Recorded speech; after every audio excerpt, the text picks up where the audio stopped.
Hello class and welcome to a new analysis of Age by Philip Larkin. This poem is an unsettling meditation on growing old. Growing old is presented as a process of self-estrangement in which the speaker watches his own past drift away from him like something being shed. Its central themes are the passing of time, the erosion of memory, and the anxious need for legacy. Let's move straight on to stanza 1. I'll leave you a moment to pause the video and read it for yourself in order to form your own opinion. As you have read, in this stanza, the speaker imagines his own age as something that has peeled away from him, like the cloth wrapping a newborn.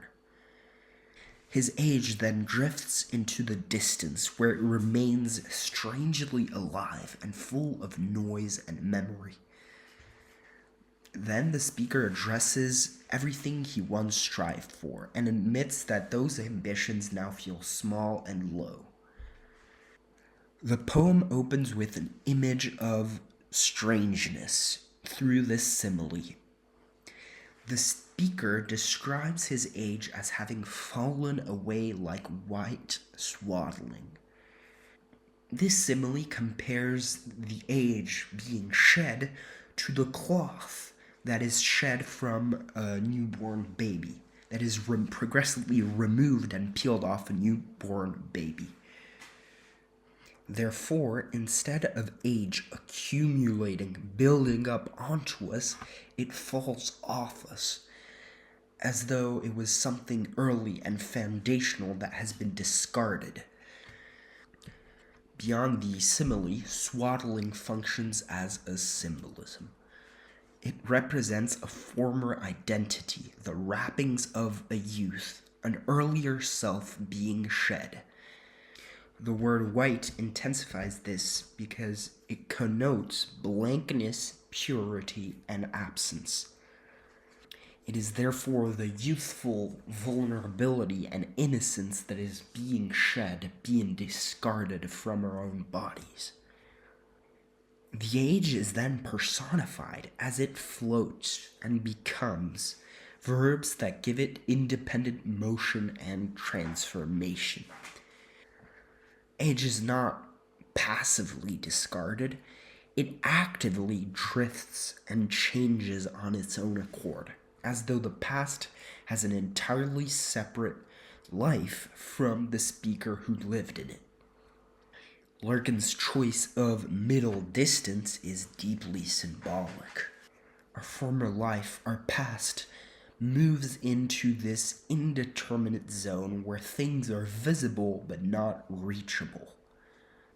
The past is always hovering, never gone, but also never fully present. The age that has been shed then becomes an inhabited cloud. So this is a metaphor that transforms age into something occupied. This cloud is populated and alive with the former selves of the speaker. This cloud is inhabited by every single version of the speaker all throughout his life. And he can see in this cloud, he can see his past self. And this ability to see into his own past is underscored by the verb discern. Larkin does not write see or notice, he writes discern, which implies careful and rigorous perception. He can analyze and interpret his past self as if it was a book. And when the speaker bends closer, the cloud resolves into a lighted tenement, scuttling with voices. So once again, we have a metaphor that transforms the inhabited cloud into something concrete and domestic. A crowded, shared, and slightly shabby building.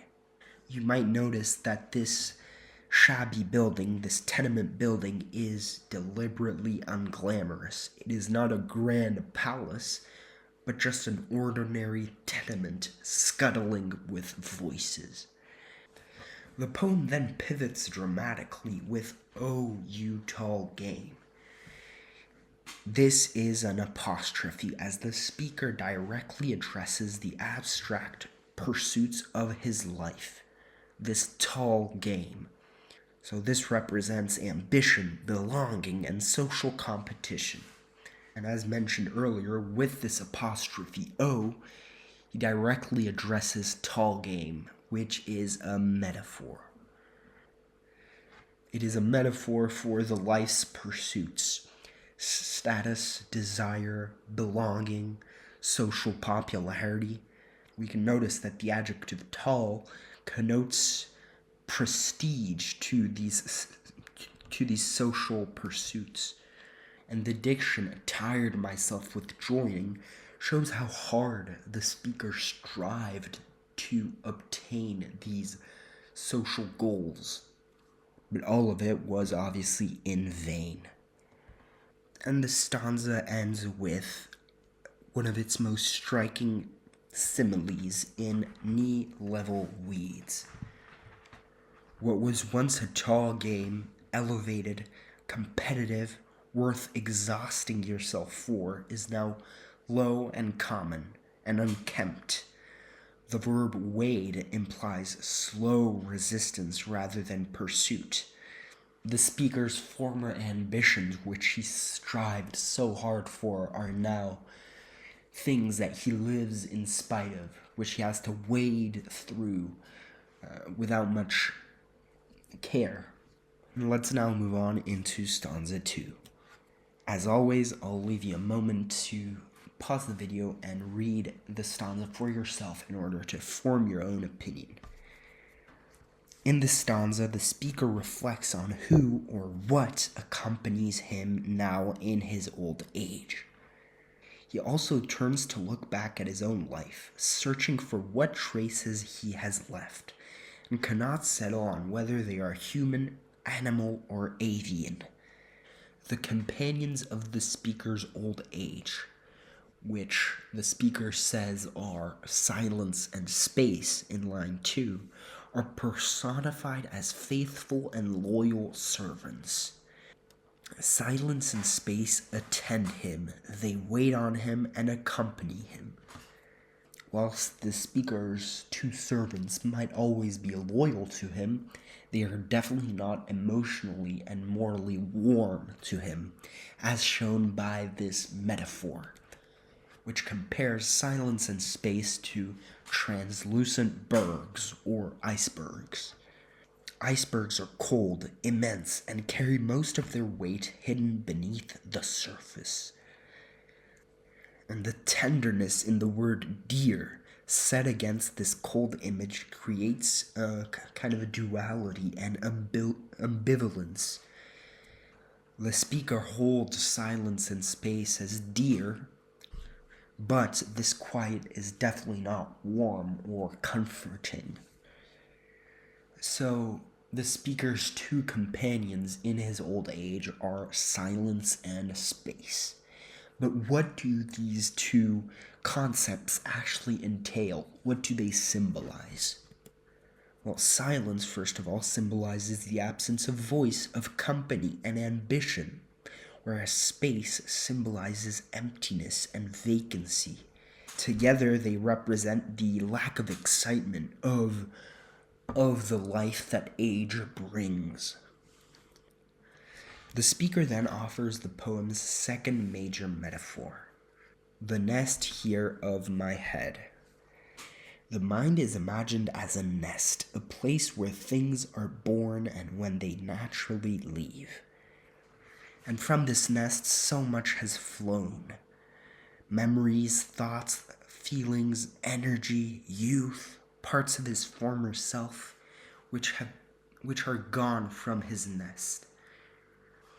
And the metaphor of the nest here is highly powerful because early on, a nest is obviously associated and synonym with youth, birth, excitement, fullness, as it contains so many eggs, which are bound to turn into new creatures. However, as time passes, these eggs eventually hatch, and the small creatures turn older, and they progressively leave the nest. And just like young birds might leave their mother's nest, memories, youth, ideas, feelings leave one's mind, which becomes a metaphorical nest. The phrase needs must is then worth dwelling on because it is an archaic and formal expression meant to signify that I have no choice but to. So he's saying, my head, that I have no choice but to turn. The speaker has no choice but to turn and look back. It's a necessity to look back on his past self. The speaker then examines the traces he has left, which is a metaphor for the impact he had on the world. He wants to search for the evidence of his existence that he left behind and questions of what nature this evidence is. Are they footprints, which is a synecdoche for human steps? So, is his legacy human, or is it that of a spore of pads? So pads are paws. Is it an animal legacy that he is leaving behind? Or did he in fact leave behind a bird's adept splay, which once more symbolizes a bird, an avian creature? The speaker really wants to inquire what traces he left behind. Are they that of a human being, of a bird, or of a mammal? And the dehumanization here with the lexical set of animalistic sort of words in spore, pads, bird, splay, really dehumanize the speaker. It puts his humanity into question. And so the poem ends on this final tension where the speaker doesn't really figure out his own identity. Old age does not resolve who we truly are. Let's move straight on to rhythm, structure, and form. In terms of form, there are 2 stanzas, 6 lines followed by 5 lines. The poem is written free verse with no fixed rhyme scheme. And here, the slightly shorter second stanza might enact or reflect the thinning that Larkin describes.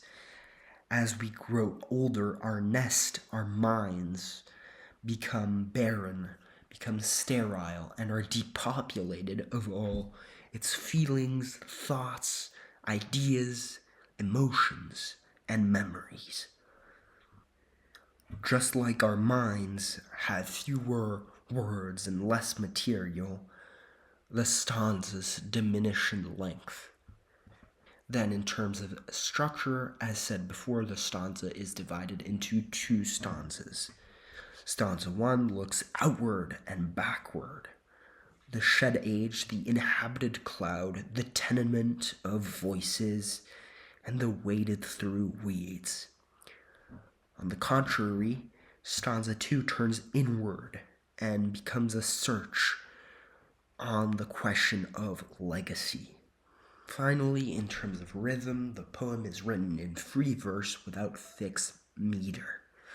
And so to conclude, Philip Larkin's poem Age can really be summarized by four broader themes. First of all, the theme of time and the self. Age is not accumulated, but it is shed. We shed and discard our youth progressively as we grow older. Age drifts away as white swaddling and hovers as an inhabited cloud.